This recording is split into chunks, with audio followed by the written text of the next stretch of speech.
अध्यक्ष जी, प्लीज। आपने इस महत्वपूर्ण विषय पहलगाम हमला और ऑपरेशन सिंदूर पर मुझे बोलने का मौका दिया। मैं आपका धन्यवाद देना चाहती हूँ। सबसे पहली बात जो मैं कहना चाहूँगी वो यह है कि हमें अपनी देश की सेना पर गर्व है। उनके शौर्य, सामर्थ्य, पुरुषार्थ, साहस, पराक्रम, वीरता और बलिदान को मेरा शत शत नमन। हमारी सेना ने हमेशा मातृभूमि की रक्षा करी है और पूरी तरह समर्पित होकर करी है, और इस समर्पण के भाव को हम सदैव और इस समर्पण के भाव के लिए हम सदैव अपनी सेना के कृतज्ञ हैं और रहेंगे। सेना हमारा अभिमान भी है और सेना हमारा सम्मान भी है। सभी सैन्य बल और सुरक्षा बल जो वीर गति को प्राप्त हुए, उन्हें हमारी भावपूर्ण श्रद्धांजलि। बॉर्डर पर भारत के जिन नागरिकों ने अपनी जान गंवाई और जो घायल हुए, उन सभी परिवारों के साथ हमारी संवेदना है। पहलगाम की जो आतंकवादी हमला 22 अप्रैल को हुआ, वह कहीं ना कहीं भारत की सुरक्षा पर आघात था। जहां एक तरफ सरकार यह कह रही थी कि सब कुछ नॉर्मल है कश्मीर पे, तो कहीं ना कहीं इस सरकार ने नेशनल सिक्योरिटी की कीमत पर कश्मीर में नॉर्मलसी का जो नैरेटिव सेट करने की कोशिश करी। पहलगाम की घटना कहीं ना कहीं उसी का अंजाम भी है। हमारा सवाल सीधे सरकार से यह है कि आखिरकार यह घटना क्यों घटी।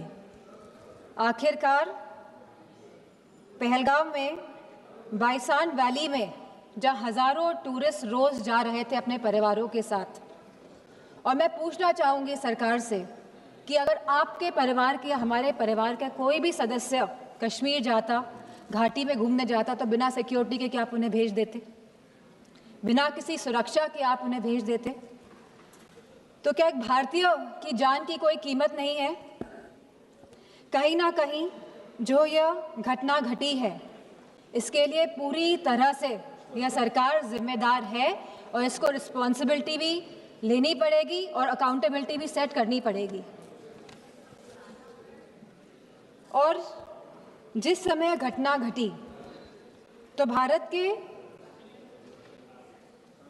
भारत में अमेरिका के वाइस प्रेसिडेंट्स JD वांस भी यहाँ मौजूद थे, और जब भी इस तरह के VIP गेस्ट भारत में होते हैं तो हमेशा कश्मीर घाटी में सुरक्षा बढ़ाई जाती है। लेकिन इस बार जो ये चूक हुई है, और यह खाली बरसान वैली की बात नहीं है, 60 और ऐसे टूरिस्ट डेस्टिनेशंस थे जहाँ पे कोई भी सुरक्षा नहीं थी, और आपके कहने पर ही, भारतीय जनता पार्टी की सरकार के कहने पर ही टूरिस्ट कश्मीर जा रहा था, इस भरोसे के साथ, इस विश्वास के साथ कि वह सुरक्षित है। और यह जिम्मेदारी अंतोगत इस सरकार ने, भारतीय जनता पार्टी के नेताओं ने क्या कहा कि यह जिम्मेदारी टूर ऑपरेटर्स की थी वहाँ की सुरक्षा की, जो बहुत ही गैर जिम्मेदारा बयान है और साथ ही इनकी संवेदनहीनता को भी दर्शाता है। ऑपरेशन सिंदूर में जहां भारतीय सेना ने सटीकता से पाकिस्तान और POK के अंदर 9 टेररिस्ट कैंप्स या आतंकी ढांचों को तबाह किया, को निशाना बनाया, और जब हमारा पल्ला भारी दिख रहा था तो ये सीज फायर का जो अनाउंसमेंट हुआ, बात ये नहीं है कि सीज फायर का अनाउंसमेंट हुआ, बात यह है कि सीज फायर का अनाउंसमेंट किसने किया। किसी भी भारत के मंत्री ने या कोई भी भारत के ऑफिशियल हैंडल से यह अनाउंसमेंट क्यों नहीं किया गया? भारत के देशवासियों को क्यों यह सूचना एक अमेरिका के राष्ट्रपति के द्वारा मिली? सवाल इस बात का है। सेम। कहीं ना कहीं भारत की फॉरेन पॉलिसी पूरी तरह से फेल है और जो ये विश्व गुरु का जो माहौल बनाया जा रहा है देश में और पूरे संसार, पूरे विदेशों में, कहीं ना कहीं ये भी पूरी तरह फेल है, क्योंकि ऑपरेशन सिंदूर के तुरंत बाद और सीज़फायर के तुरंत बाद IMF ने $1 बिलियन पाकिस्तान को देने का काम किया है। वहीं वर्ल्ड बैंक ने $108 मिलियन पाकिस्तान को देने का काम किया है। एशियन डेवलपमेंट बैंक्स ने $800 मिलियन देने का काम किया है। I will finish in 2 minutes. वहीं UN सिक्योरिटी काउंसिल में पाकिस्तान को काउंटर टेररिज्म कमेटी का वाइस चेयरमैन बना दिया गया। यह दर्शाता है कि भारत की फॉरेन पॉलिसी पूरी तरह विफल हुई है। और यही नहीं, पहली बार चीफ ऑफ आर्मी पाकिस्तान का अमेरिका के राष्ट्रपति के साथ लंच करने का न्योता मिला और लंच किया। और बात यहीं पे समाप्त नहीं होती है। आज जनरल माइकल कुरेला को प्रेसिडेंट ऑफ पाकिस्तान ने प्रेस्टिजियस निशान-ए-इम्तियाज अवार्ड भी दिया है। तो ये रिश्ता जो पाकिस्तान का और जो अमेरिका का है और इन रिश्तों के बीच में भारत का खड़ा है, सवाल इस बात का है।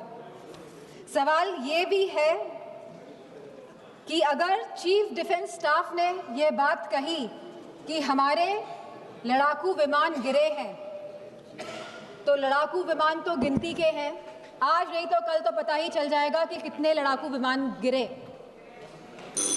प्लीज मां। तो सरकार को क्या दिक्कत है बताने में?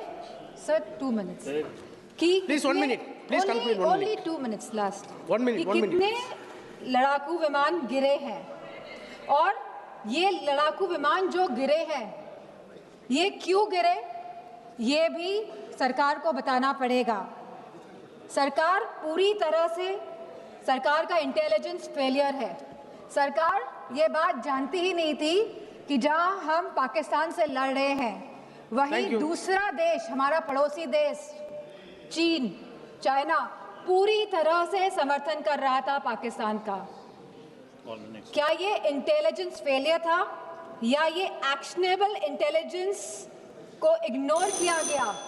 Please please please. तो मैं अपनी बात यहीं पे समाप्त करते हुए कहना चाहूंगी कि जो भारत का जो डिफेंस का बजट है, जो 1.9% ऑफ द GDP है, इसको बढ़ाया जाए, इसको 3% किया जाए और वहीं अग्निवीर जैसी योजना को समाप्त किया जाए। और जो लेटेस्ट टेक्नोलॉजी से जो आप लड़ाई हो रही है, जो वॉरफेयर चल रहा है, तो भारतीय जनता पार्टी की सरकार है तो वो जागरूक बने इसके प्रति। Thank you. धन्यवाद। Thank you.